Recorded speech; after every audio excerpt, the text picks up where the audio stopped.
আসো।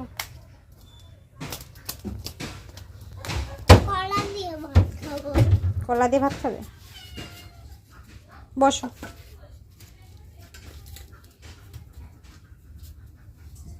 চটে বসবে না? পিড়িতে বসো। মেঘার আজ খুব খিদে পেয়ে গেছে। মেঘা ঘুম থেকে উঠে ব্রাশটা করে বলছে মা আমাকে খেতে দাও। আজকে বেলা করে উঠেছে মেঘা, 9টার সময় ঘুম থেকে উঠেছে। আর এখন ওর খুব খিদে পেয়ে গেছে, এখন ওদের খেতে দেবো। আর আজকে সকালবেলা রান্নাবান্না সব কাজকর্ম হয়ে গেছে। তো মেঘনাকে আজকে স্কুলে নিয়ে যাবো। তো প্রত্যেক সপ্তাহে যাওয়া হয়, কিন্তু এই 3 সপ্তাহ যাওয়া হয়নি। তো যাবো ভাবছি আজকে। তো সকাল থেকে একটু বৃষ্টি হচ্ছিল। হ্যাঁ খাবে এখানে কলা দিয়ে। আর বৃষ্টির জন্য ভাবছিলাম যাওয়া হবে কিনা, কিন্তু এখন বৃষ্টিটা পুরো মানে কমে গেছে, বৃষ্টি একদম নাই, ফিসফিস করে পড়ছেও, ধরার মধ্যে পড়ে না।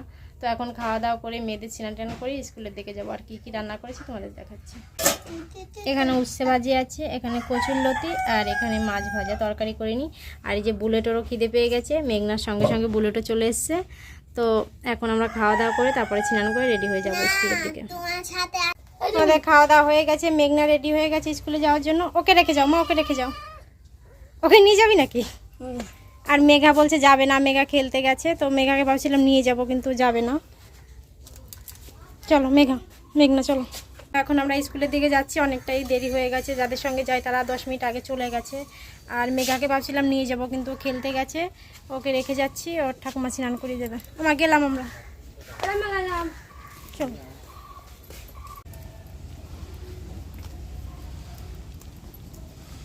সাইড দিয়ে যাও। দিকে দেখো আমরা খালপাড়ের রাস্তা ধরে যাচ্ছি রোডের দিকে। রোড থেকে টোটো ধরে যাব মেঘনার স্কুলে। তো স্কুলে যেতে প্রায় 10-15 মিনিট লেগে যাবে অটো করে গেলে। আর ভ্যানে করে গেলে কি হয় বলো তো, রোদ না খুব, ওই জন্য ভ্যানে করে আর যাবো না। আর এদিকে দেখো ছেলেমেয়েরা মাছ ধরছে, আর আমরা রোডের কাছে পৌঁছে গেছি। তো ওই যে বৃষ্টি হলো না কদিন ধরে, তো ওই যে বৃষ্টির জলে নতুন নতুন মাছ হয়েছে, সেগুলো আর কি ধরছে ওরা। আর ওদিকে আমরা দাঁড়িয়ে রয়েছি অটোর জন্য, কখন অটোটা আসবে। আর এই দেখতে দেখতে একটা অটো চলে আসলো, তারপর সেটা উঠলাম। আর এইদিকে দেখো আমরা যাচ্ছি।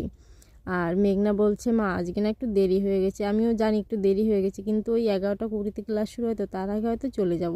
তো এই যে আমরা যাচ্ছি দেখো, মাঠঘাট পেরিয়ে যে স্কুলে চলে এসেছি। তো মেঘনাকে স্কুলে পৌঁছে দিয়ে তারপরে আমি একটু নিচে গিয়ে বসবো। আর এই যে দেখো মেঘনা ক্লাসে ঢুকে যাচ্ছে। তো তারপরে আমি কি করলাম, একটু গাছের ছায়ায় বসলাম, খুব রোদ পড়েছে। আর রোদ পড়েছে যেহেতু, সেই জন্য আর কি মাঠের কোথাও দাঁড়ানোর কায়দা নেই, কারণ গাছ তো এক সাইডে। আর এদিকে দেখো অনেকক্ষণ বসে থাকার পরে মেঘনার স্কুল ছুটি হয়ে গেছে। তো এখন বাজে 1:30। তো এই যে মেঘনা চলে এসেছে, এখন আমরা বাড়ির দিকে রওনা হব। বাড়ি চলে এসেছি মেঘনাকে নিয়ে। আর মেঘা তো যায়নি, সকালে খেলা করছিলে। অনেক বড় হয়ে গেছে আমার মেঘা, এখন বাড়ি থাকতে পারে একা একা। স্নান করেছো? স্নান করেছো? তো তোমার গায়ে তো বিড়াল ধরেছো, মানে বিড়ালের লোম। তো চলো এখন একটু চোখে মুখে জল দিয়ে নিই। রোদ পড়েছে খুব, আর মেঘও করেছিল, কিন্তু বৃষ্টি হয়নি। ভালোই হয়েছে বৃষ্টি হয়নি। যাও শোনো। তো স্কুল থেকে আসার পরে মেঘা তো খেয়েছিল না দুপুরে, ওদেরকে খেতে দিলাম, মেঘনাকে খেতে দিলাম। আমি খাওয়া দাওয়ার পরে তারপরে দেখো এখন বাজে 4:30। এখন মেঘনা যাবে পড়তে, ও রেডি হয়ে গেছে। আর এদিকে দেখো কতগুলো জামা কাপড় রয়েছে মেলা, ওগুলো সব তুলতে হবে। তো মেঘনাকে রেডি করে দিয়েছি, এখন ওগুলো তুলে নিয়ে ঘর উঠোন ঝাড় দিতে হবে। তো আর এদিকে দেখো যে বৃষ্টি হলো না, কতটা জল বেঁধে গেছে। তো ঘর উঠোন ঝাড় দিলাম সন্ধ্যাবাতি দিয়ে, তারপরে দেখো চলে এসেছি রান্নাঘরে এসে আগে ভাতটা বসিয়ে দিয়েছি। ভাতটা বসিয়ে দিয়ে তারপরে রসুনগুলো ছাড়িয়ে নিচ্ছি।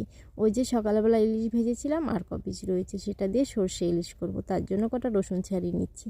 আর মেঘা দেখো আমার পাশে বসে বুলেটের সঙ্গে মানে খেলা করছে। তো বুলেট না মানে খুব মুশকিলে পড়ে গেছে, ওর কোলের থেকে ছাড়া পেলেই বাঁচে। কীভাবে চটকাচ্ছে দেখো। তা আমি ওকে বলছি ছেড়ে দে ওকে এখন বাবা, ও একটু মানে ঘুরে আসুক। সারাক্ষণ কোলে থাকতে ভালো লাগে বলো? ওর নাক টিপে ধরছে, ওর মুখ চেপে ধরছে, কত বড় গাল সেটা দেখাচ্ছে, ওই করছে আর কি বসে বসে। তা আমি ওকে বলছি ওকে একটু ছেড়ে দে, একটু বাঁচে।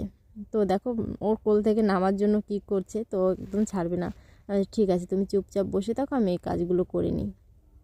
তো তারপরে দেখো ভাতটা উবুর করে দিয়েছিলাম, তো তারপরে ভাতে একটুখানি ফ্যান আছে, তার জন্য একটু উনুনে জাল দিয়ে নিচ্ছি। আর এদিকে আমার রসুনগুলো ছাড়ানো হয়ে গেছে। তো ভাতটা নামিয়ে তারপরে মাছগুলো ভেজে নেবো আর কি। আর এই যে বেগুন কেটেছিলাম, বেগুনটাও ভাজতে হবে। তো এখন রান্না হবে সর্ষে ইলিশ আর বেগুন ভাজা। তো এই যে সকালবেলা কড়াইতে মাছ ভেজেছিলাম, আর একটা তেল ছিল, তার জন্য কড়াইটা ঢেকে রেখেছিলাম। এখন আর কি কড়াইতে বেগুনগুলো ভেজে নেব। তো আগে বেগুনগুলো ভাজতে যাচ্ছিলাম, তো ভাবছি না আগে মাছটা ভেজে নিই। তো এই যে দেখো, যেই রসুনগুলো ছাড়িয়েছিলাম কাঁচা লঙ্কা, সেগুলো আর কি বাটিতে রেখে দিচ্ছি। এগুলো মানে বেগুনটা ভাজা বসিয়ে দিয়ে তারপরে মশলাটা করে নেব। আর এদিকে দেখো, বেগুনের জলটা আমি ছাড়িয়ে নিয়েছি, আর মাছের জলটাও ছাড়িয়ে নিচ্ছি, আর মাছটা আগে ভাজবো। মাছটা আগে ভেজে নেব, তারপরে বেগুনটা ভাজবো। তাহলে বেগুনটা তো একটু ইলিশের মানে গন্ধ বেরোবে, বেশ ভালোই লাগবে খেতে। তো তার জন্য আগে দেখো মাছটা ভেজে নিচ্ছি, লবণ হলুদ মাখিয়ে নিলাম, এবার কড়াইতে দিয়ে দেবো। আর ইলিশ মাছটা না বেশি বড় না, একটু ছোট সাইজের ছিল, তো ওই জন্য পিসগুলো একটু ছোট ছোট হয়েছে। আর এদিকে দেখো, এই যে আমি কড়াইতে দিয়ে দিয়েছি মাছগুলো, আর মাছগুলো এখন ভেজে নিচ্ছি। মাছটা ভেজে নিয়ে তারপরে আর কি বেগুনটাও তো কাটা হয়ে গেছে, মাছটা একটু উল্টিয়ে দিয়ে তারপরে বেগুনের লবণ হলুদ মাখিয়ে নেব, তাহলে আর কি একটু মানে ভালো হবে, লবণটার ভিতর চলে যাবে। আর এদিকে দেখো, আমার মাছগুলো ভাজা হয়ে গেছে, এবার মাছগুলো আমি নামিয়ে নিচ্ছি। মাছগুলো নামিয়ে যে বেগুনটা লবণ হলুদ মাখানো হয়ে গেছে ওটা দেবো। আর বুলেট দেখো, খুব শীত করছে মনে হয়, উনুনের পাশে এসে বসে, জানি না কেন, খুব রোদ যখন ওঠে তখনও না ও মানে রোদ্রে গিয়েই ঘুমায়। আর এদিকে দেখো, আমি মাছগুলো ভাজা হয়ে গেছে, এখন বেগুনগুলো দিয়ে দিচ্ছি উনুনে। তো ওই যে মাছটা না একটু তেল মানে ছেড়েছে, তো আজ ওই তেলেই বেগুনটা ভেজে নেব। তো ভালোই তেল ছেড়েছে, আর তেলের ভিতরে বেগুনগুলো আমি দিয়ে দিলাম। আর বেগুনটা ভাজা বসিয়ে মশলাটা করে নেব। মশলাটা করে নিলে ততক্ষণ বেগুনটা হয়ে যাবে, তো তারপরে আমি আর কি সর্ষে ইলিশটা করে নেব। তো এই যে দিকে দেখো, আমার বেগুনটা প্রায় ভাজা হয়ে এসছে, এখন এই যে আমি নামিয়ে নিচ্ছি।